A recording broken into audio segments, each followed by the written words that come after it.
Fala aí pessoal, tudo bem? Para quem está chegando agora, esse vídeo faz parte de uma série de vídeos que eu construí sobre o livro Os Miseráveis do Victor Hugo. Nesse vídeo eu vou contar mais, aprofundar um pouquinho mais sobre o grande herói romântico que é o Marius.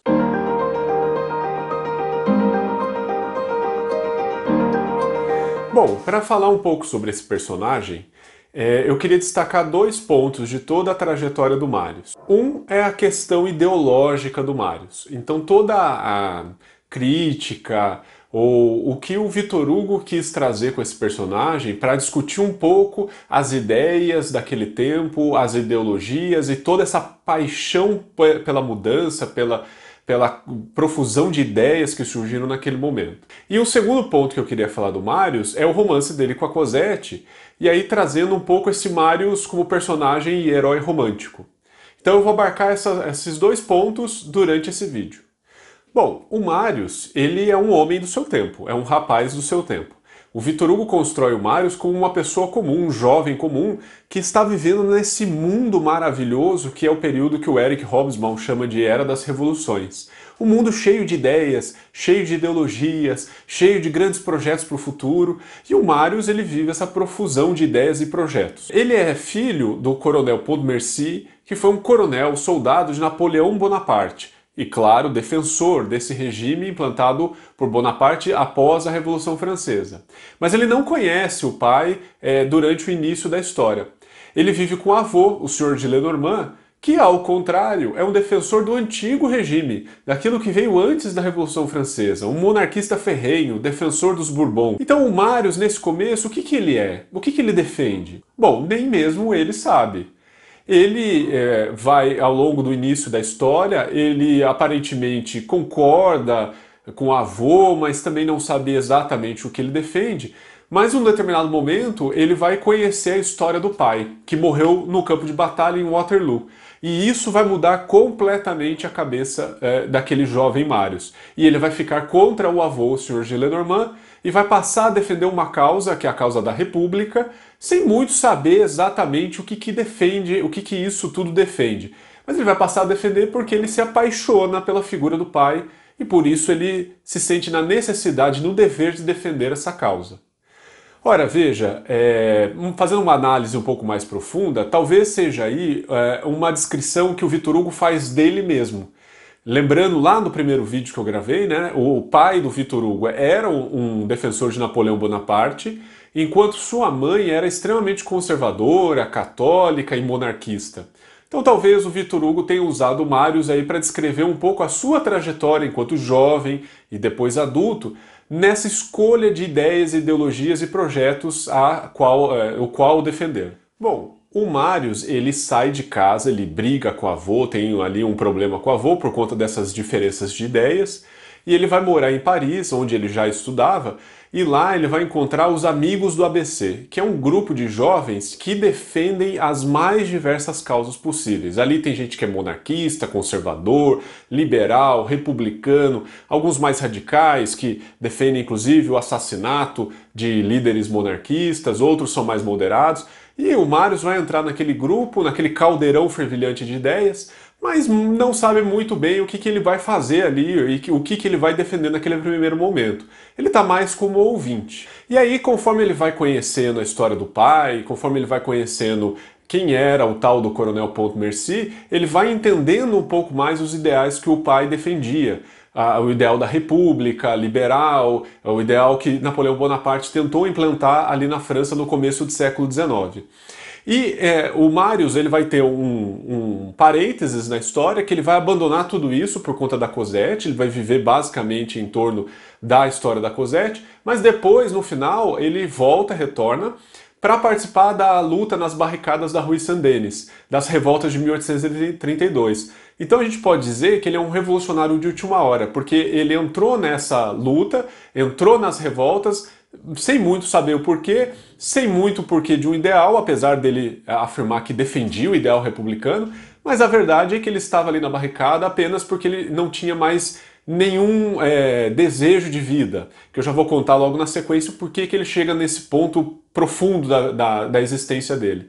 Então ele decide entrar na barricada e lutar pelo ideal da República e morrer pelo ideal da República, sem muito saber que ideal seria esse.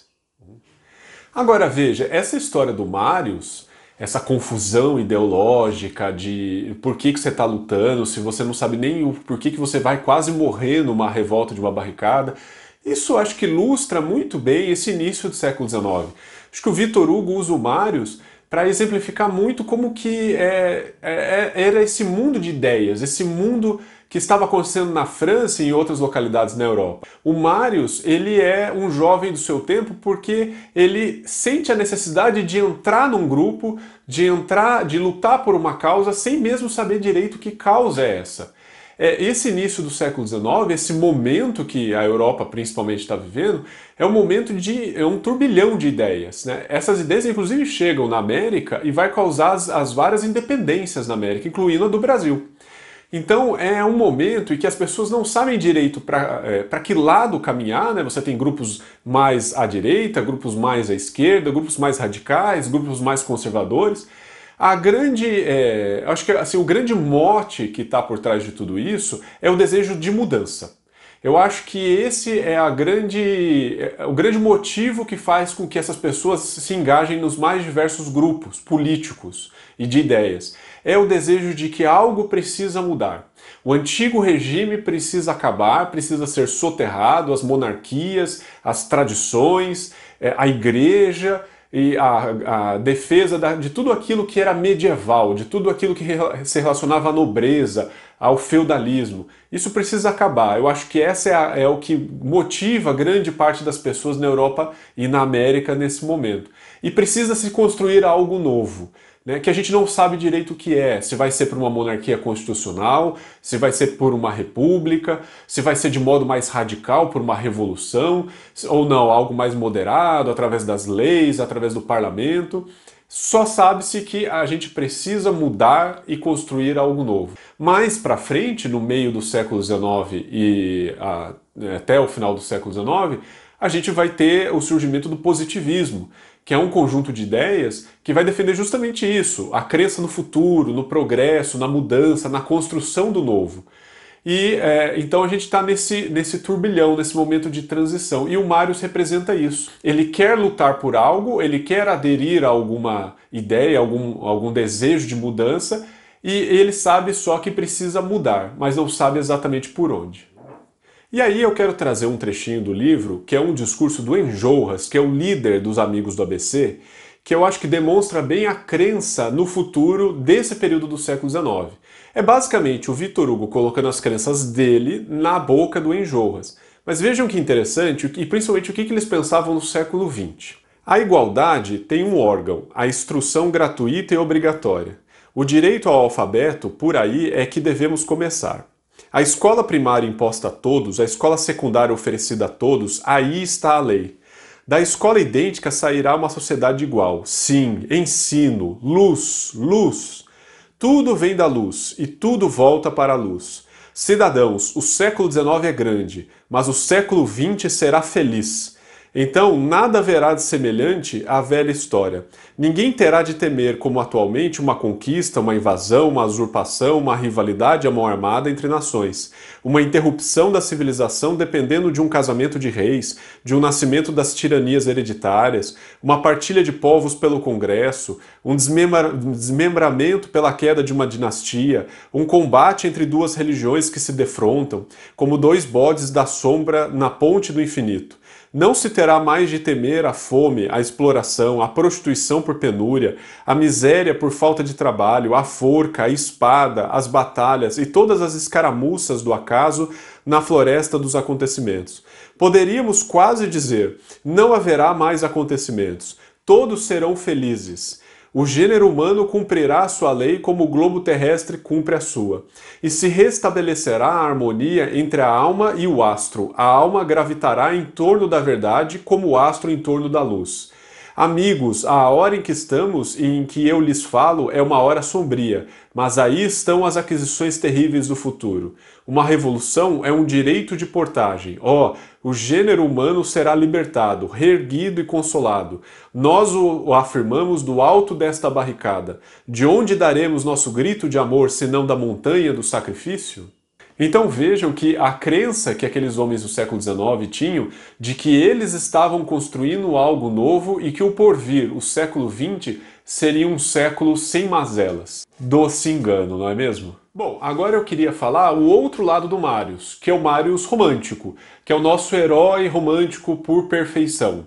Então o Marius, ele conhece a Cosette, eles se namoram e tal, e em um determinado momento ele acaba se desencontrando da Cosette. E aí ele abandona tudo. Abandona trabalho, o emprego que ele tinha, a faculdade, ele se nega a aceitar o dinheiro do avô, vai viver paupérrimo num pardieiro aos arredores de Paris, que é onde ele acaba encontrando os Thénardier, e ele quase morre de fome e quase morre de pobreza, por sofrer de amor. Num outro momento, depois que ele reencontra a Cosette, eles realmente começam a se conhecer de fato, porque no início eles apenas trocavam olhares pelo Jardim de Luxemburgo, e isso já bastava para alimentar esse amor quase platônico. Então, nesse segundo momento, quando eles realmente de fato estão namorando, estão se encontrando no bosque da casa da Cosette, em um determinado momento o Jean Valjean resolve sair dali e se mudar, e decide que vai embora para Londres, para fugir do Javert, da perseguição que o Jean Valjean sempre sofreu durante a vida.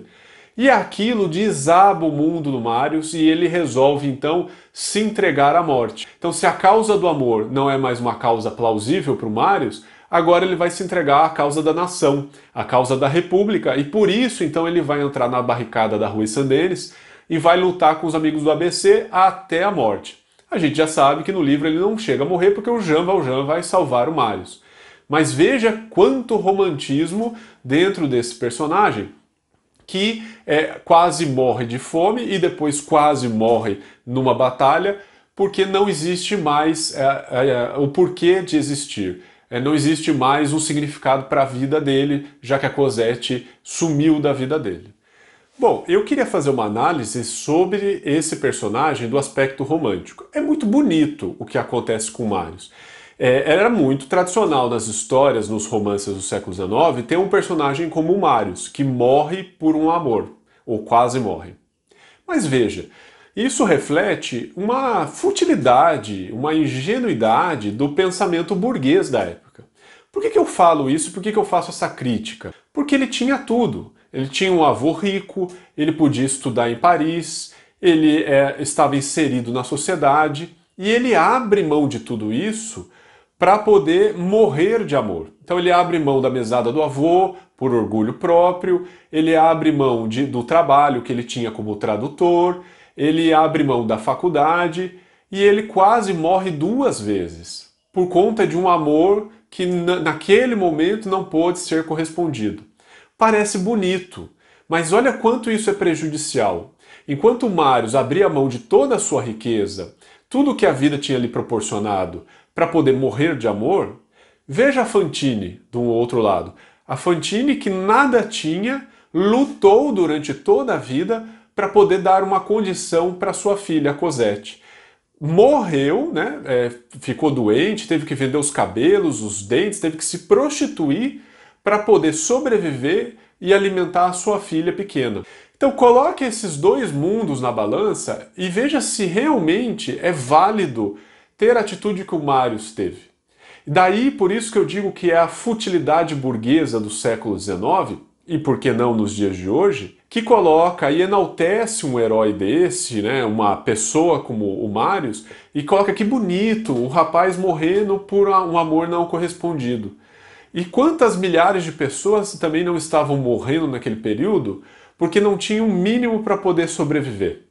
Então veja, o século XIX é um século de contradição. Ao mesmo tempo que você tem uma prosperidade burguesa, pessoas enriquecendo muito e vivendo em grandes festas, salões, palácios, vivendo o que ficou conhecido como a Belle Époque, final do XIX, início do XX, ou na Inglaterra a era vitoriana, uma era de esplendor. Esplendor para quem? Para a burguesia, que podia se dar ao luxo de morrer de amor.